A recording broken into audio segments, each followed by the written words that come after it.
Well, hello there.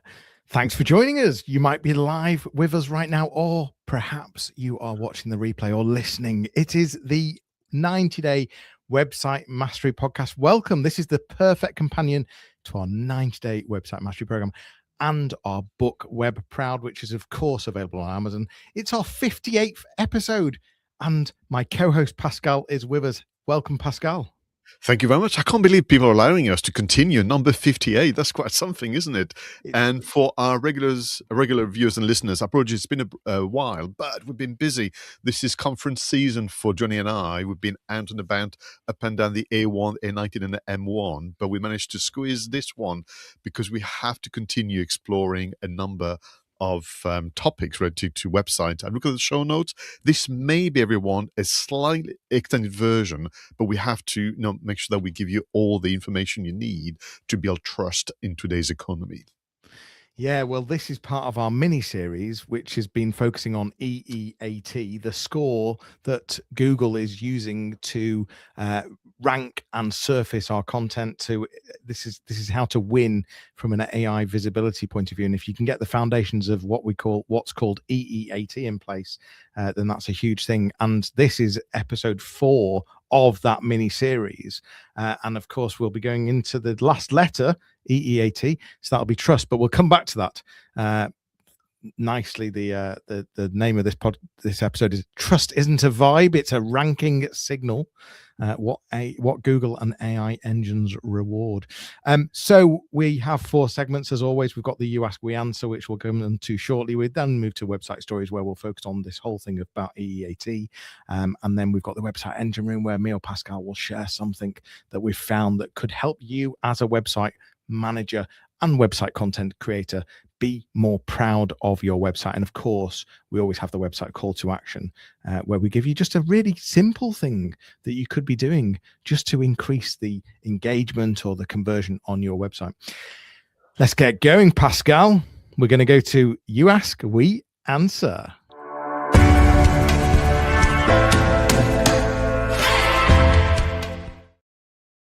Now, this one actually is very interesting. This, I mentioned a moment ago about you and I being busy with conferences. This question was asked when you and I were in Leeds. You remember a few weeks ago now, for the Digital Knowledge Exchange conference about AI and digital marketing.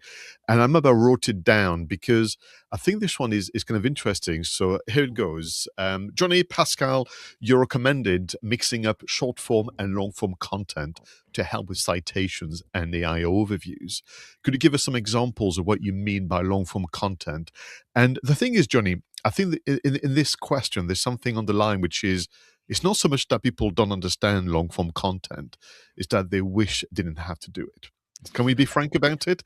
I think that the question is about finding the inspiration and motivation of creating long form content.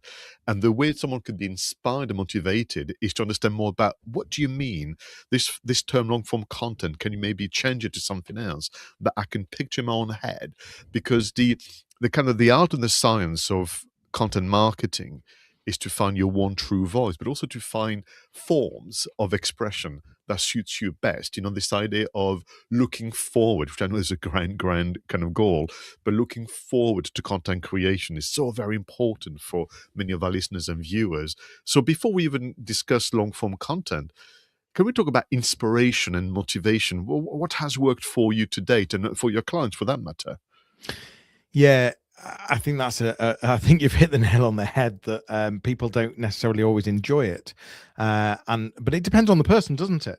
And it gives you the ability. Long form content gives you the ability to be able to really tap into perhaps some of your passions, perhaps some of your expertise, some of your knowledge, and to really demonstrate to your reader or your listener, your potential audience, your understanding of a particular topic, your understanding of a particular subject, and your passions around it, and the knowledge around it, and the proof points around it, and the detail around it. And that's the bit that makes you not vanilla and different to other pieces of content. So the long form content allows you to get deeper into the passion. And I think, in terms of you're saying, how do you get that drive? How do you get that motivation? It taps into, understanding why you're in the business that you're in, why you're passionate about the products or the services that you offer, and giving you, if anything, a voice, a platform to be able to share your knowledge, be able to discuss all those thoughts that about your industry, the good things, the bad things. It gives you that vehicle to be able to have that conversation, I guess, and that's what I find that sets me free into wanting to get in to engage with long form content. I mean, confession time, I am not very good at short form content. And that's just, the way in which I suppose my education, my profession, and so on. So to be honest with you, when the long form content thing came back, maybe 10 years ago, I was happy because now finally I can kind of be myself, which I think is very, very important. For me, perhaps, the way to differentiate it is short form content. It is important, by the way, so it's mixing both of them. Not saying that one is better than the other. But short-form content allows you to explore maybe one particular facet of a question or challenge or story or whatever, and you stick to that one message and that one core kind of hook. Whereas long form allows you to look at a concept, a question, a challenge from many different kind of facets, many different lenses, as sometimes the term goes. Long form content also allows you to add interests, such as tables that will summarize the key content, and infographic. You remind us in previous episodes as well, Jonny, long form content could be a podcast, it could be a video, it could be a review of a book and so on. But typically when you're found long form content, mechanically there are headers and subheaders that allow the viewer to scan read, allows, which you'll cover in a moment, AI overviews to borrow some of those sections and so on. But I think for me, long form content allows you to explore it from different perspectives, allows you to maybe say, well, so this is the core message, but let me add maybe questions you should be exploring. Let me add some actions you should be looking into. Let me add some pitfalls to watch out for, which is a formula that you're not teach during the workshops and so on. As a result of which, it's longer, but it's not longer for the sake of it. So people always ask you, and I don't know, how many words is long form content, hoping that, I don't have to do too much work. Back to that again. And for me, it's as long as it needs to be for this to be something that is meaningful and interesting. So long form could be 800 words, it could be 1,000. I did a test, as you know, and I did a big, massive essay on Google AI workspaces, including Notebook LM, now called Gemini Notebook, and it's 12,000 words. I wouldn't do that regularly, but I want to kind of see what happens. But it's 12,000 words looking at 5 different platforms. Already, it's not that many words per platform, and each segment has subsegments. So for me, it's this idea of, do you have an interest? I would agree with you. Do you have a desire to be helpful? As a result to which you have to go deep. And by the way, what you could do, all of you, is create this long form content over a period of time. So if writing's not your thing, which I really, really respect, you may want to do part 1 of this long form content, leave it for a week or so, go back on the same article and add a part 2 and 3 and 4. So you could actually create your, let's say, 2,000-3,000 word article over the course of a month. Yeah, it's the old-fashioned white paper. That's what it used to be called, I think. And I think it was where you'd create this sort of lead magnet that would be some kind of white paper. But the reality is that it's your space to demonstrate and to really go into that detail, and as you say, to be helpful, to be resourceful, to put passions out. So it could be in the form of a blog, it could be in the form of a guide, could involve case studies, ebooks, and as Pascal was just saying there, it doesn't have to be written. It could be audio, it could be video, it could be a podcast. But it's we're talking. If it's a podcast, we're talking long form being 30 plus minutes, sometimes, even an hour or two, compared to a short being, under 60 seconds or only, 5 or so minutes. So we're talking much longer form, whether that be, as I said, audio or written. But it's very easy to break this up, isn't it? So like you've said in that article that you've done, it was based on 5 platforms. Each platform has particular sections. like on this podcast is a brilliant example because we have 4 segments, so we've broken it up, and that then makes it very easy to create that shorter form content as well. So if you can, you can take short form and you can turn it into long form, but at the same time turning long form into short form is also very easy. So you can go both ways, but the long form is the opportunity to really dive deep into a particular topic or subject and explore it. And what I find doing long form content is you learn, don't you, as you're developing this content, that not only are you sharing your passions and skills and thoughts, but you're also learning at the same time. And that's the bit that I really enjoy actually out of long form content. It's this self-reflecting and the self-learning as well. I agree. And long form as well, you discover new sources of information. So part of the beauty of long form, I love citations, saying, oh, by the way, if you find this interesting, here's the official source from Google, Microsoft, or another. And I discover new resources. But for me, because we're asking for examples, the two that we teach, as you recall, from the Notebook LM for websites masterclass is the almost kind of premium news roundup. So this idea of once a month, you are helpful to your audience by summarizing and reacting to the important news items of that previous month. So a news roundup, a proper one, can be a good long form content. And then really, for me, the inspiration is a recent conversation with a client. They asked you a question, practical question, you reply, but because you wanted to be obviously sensitive to the nature of the meeting or the duration of the meeting, you gave top level replies. That, for me, is on the hot list for a deep dive article, inspired by a recent conversation with a client, which could be how you introduce the article. Here's the full version. Here's what I would have said if I'd had a bit longer than we had in that meeting. Yeah. And you've also made me think about, even just annual reports or industry reports, sector reports, and sort of lots of data. That makes perfect long form content as well. I know where this is going, Pascal. Yeah, last one, if I may. One last one. Long form content versus short form. The long form content always answers the question, so what, now what? So if you have a short form and you have people still left thinking, that's interesting, but I'm going to have to think it through. Whereas long form goes all the way to, now that we've kind of explained this to you, let us show you how to do. So the long form answers the so what, now what moment. And I know what's happening here. You're getting us talking about long form content, and we're now in the mode of creating longer form content on our episode right now. Because we're passionate and want to talk more about it. Absolutely. With that in mind, let's move to our second segment, which is website stories. And it's all about the EEAT, which is part of this mini-series. As I said, this is episode 4 of this mini-series. Let's move into website stories.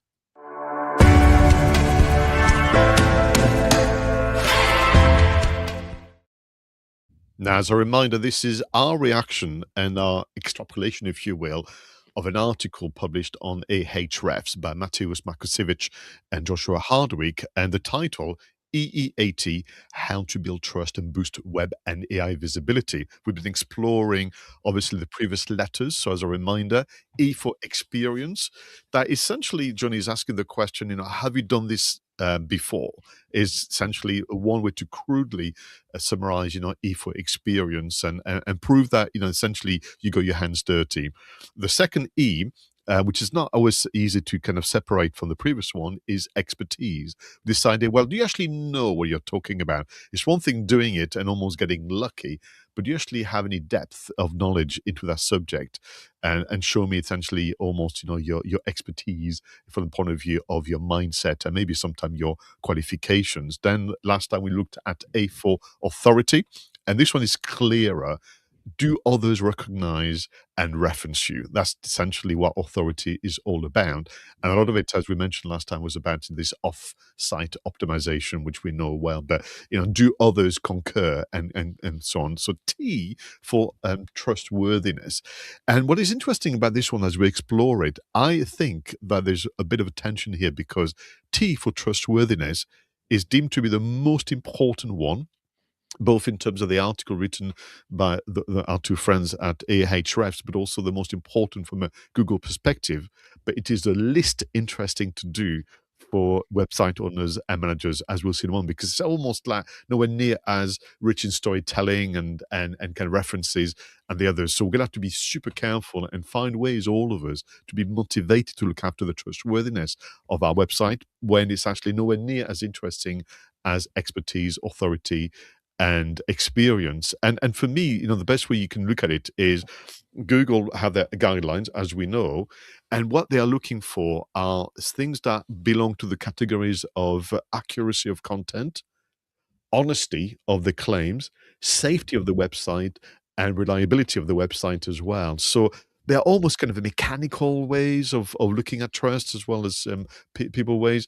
But the sure wins, the kind of I've not used that term for a very long time. The low hanging fruits would be obviously to take care of your about us section to make sure that you use the HTTPS encryptions and so on, and a few other things that are kind of dry and not particularly interesting. So I'm not, I don't want you to belabor the point, but for me, it's kind of interesting. Trustworthiness is by far the most important factor, but for us humans and website owners, the least interesting to kind of navigate and manage. What do you think? Well, it is all about trust. I mean, when you're buying something, whatever that scenario is, you're always, price comes into it, of course, and sort of the quality, and can this service or product do what I think it could do? But really, one of the things that it always comes back to is, do we trust this situation? Do we trust this person? Do we trust who we're buying from? Do we trust the service or the product? And so that's why we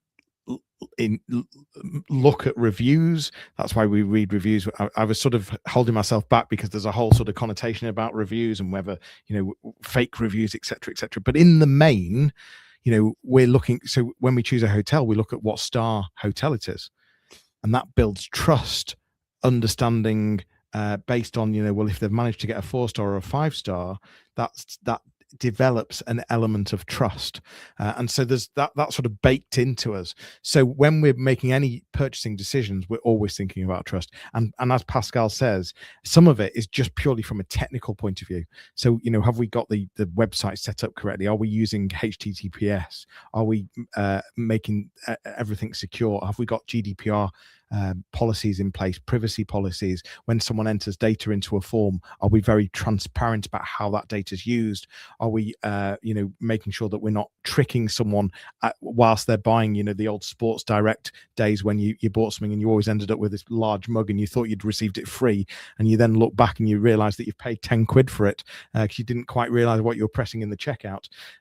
So it's avoiding stuff like that, and as Pascal was just talking about there, it's about accuracy as well. It's about making sure that if, for example, on a B2C website, a product website, that e-commerce, making sure that the description is really, really accurate in terms of making sure that you're not overselling, and showing honesty as well. So how can you build trust? Other ways of building trust, well, sometimes people talk about being a member of particular organizations, being accredited, having those proof points. Have you won awards? All of that builds trust as well, and having some credible, transparent, and honest badges on your website. So not just finding badges for the sake of it and just putting them on your website, but have you got really good reasons to be using some perhaps very strong badges on your website? So I think there's lots of ways that you can build trust, but it's a fundamental part of human nature when we're making any purchase, and so therefore it's got to be focused on. Yeah, and back to the point. So this one, is more about a checklist moment, because it's not as much storytelling. So If you use again the subheaders of website security, transparency, accuracy, and honesty, and then you can kind of ask yourself the question, what are we doing to achieve that? So with a website, and you've got the HTTPS, you mentioned, to have all the right policies, but also as simple as, when was the last time this was updated? To have that, written in black and white is very, very important. If you're making claims again about what you can do for people, are they, essentially being matched with evidence that is the case?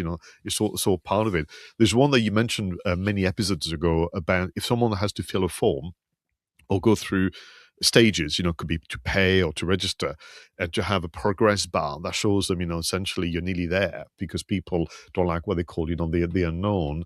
But, looking at the article again from Ahrefs and our own experience, for me, trust is this idea of using those categories of trustworthiness, if you will. And at the heart of it is, how do you do what you do? And are you being explicit even with the boring bits, like privacy policy and health and safety, and how you onboard new clients and so on? All this level of clarity is very, very important. But that leads me to maybe a rather controversial thought on that. I am wondering whether actually the team at Google has stretched a bit the acronym, because for me, in my head, I'm thinking there is trust, and it is achieved with experience, expertise, authority, and maybe something in the lines of honesty. Because otherwise, the danger here is that under trust, you repeat what the other three letters have been kind of doing for you. So, listen, humbly, I'm not saying Google got it wrong. What I'm saying is that maybe things have moved on quite a bit, with our thinking. And I wonder whether trust equal expertise, experience, authority, and honesty. This idea of being open within reason. You don't want to give away the secret sauce of the competition, because and I think part of this honesty is that which is, you have to, in the UK, honestly publish all your policies on your website. In the UK, you have to honestly publish your VAT number on your footer and your reg number. All those boring bits. Part of honesty is to say, this is the team that we have working with us. Part of honesty is saying, these are the products we use. This is the provenance of our suppliers. All these kind of inner workings that has to be kind of being featured takes time. Sometimes we do what we do with our thinking, so it takes time sometimes to remember our day to day.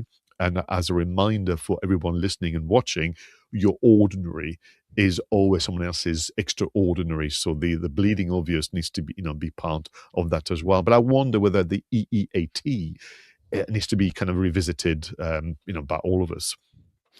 Well, the whole way through, we've found crossover across all of the letters, and you're right, they all sort of feed each other as well. But yeah, perhaps it's time for an update as well.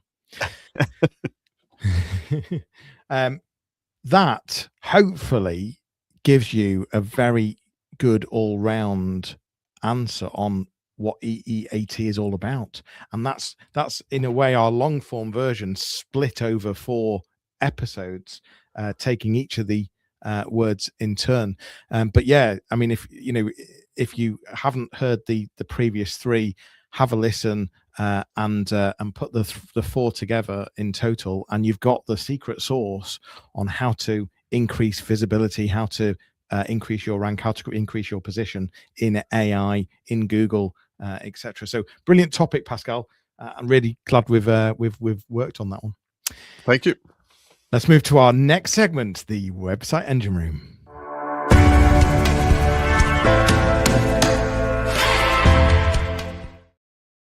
Now, this is about the one app or the one software solution that can help you make your life easier as a website manager and content creator. Jonny, I must confess, your selection intrigues me greatly. So I can't wait for you to tell us a bit more about your discovery. Well, yeah, I discovered an app called Tavus.io. The links will be in the show notes, Tavus.io. Human-like AI. They claim you've never met AI like this. And I must admit, having played with it, I haven't met AI quite like this.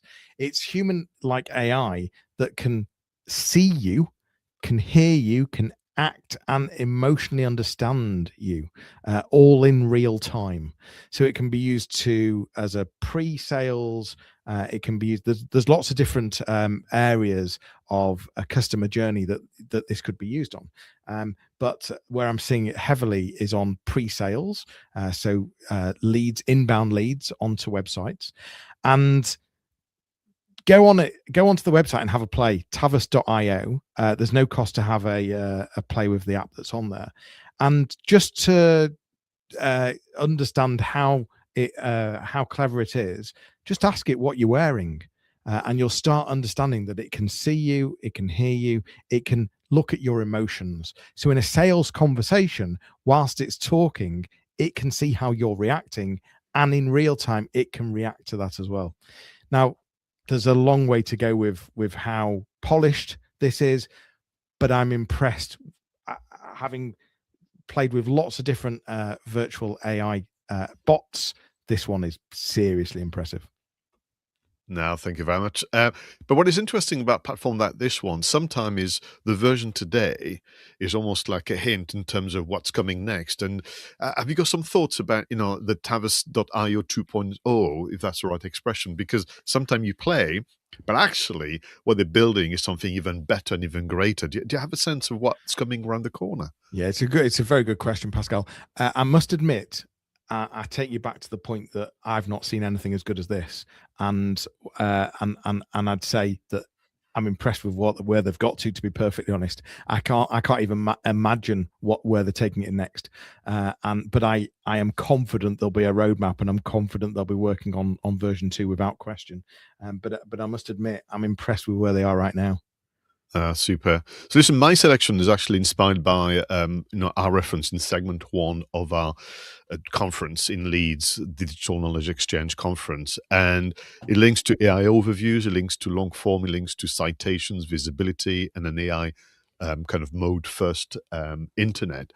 I need to make people really reconsider their relationship with Google Business Profile or Google Maps, if you will. Now, this is not new, but Google are spending an absolute fortune on the platform. And their demo during the Google I/O conference of this year, Google I/O 2026, is very clear that they want to make Google Maps the new internet browser. People say, sorry, what? Say that again? It said their view now of the world is as follows. People will access the world's information, the world's knowledge in 3 ways: YouTube, Google Maps, and AI mode. And we've got to take a hint. We've got to pay attention because they have the data, they have the trends, they have the engineers and so on.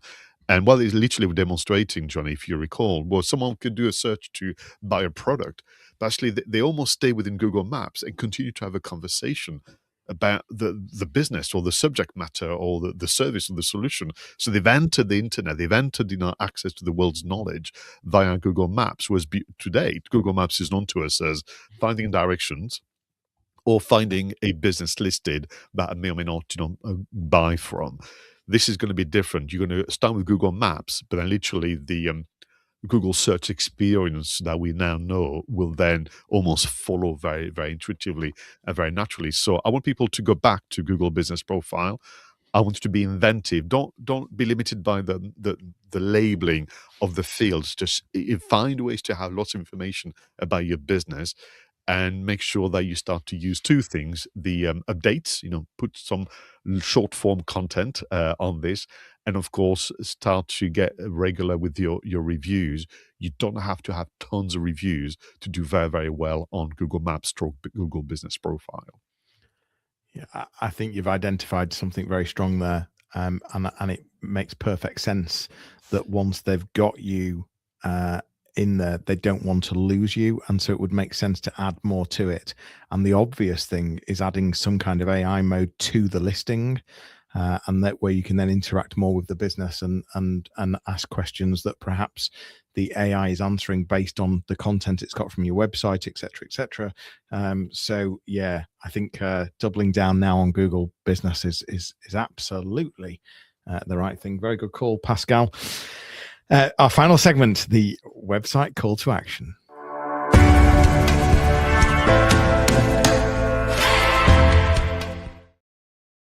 This is about the one adjustment, the one small action that you should be making right now to feel proud of your website again. Jonny, what is your selection? Well, this one builds nicely into the T of EEAT trust, and fast forwarding the idea that people are going to ask AI about us. So why don't we write the prompt that you should use to ask AI about us? I think it's so clever.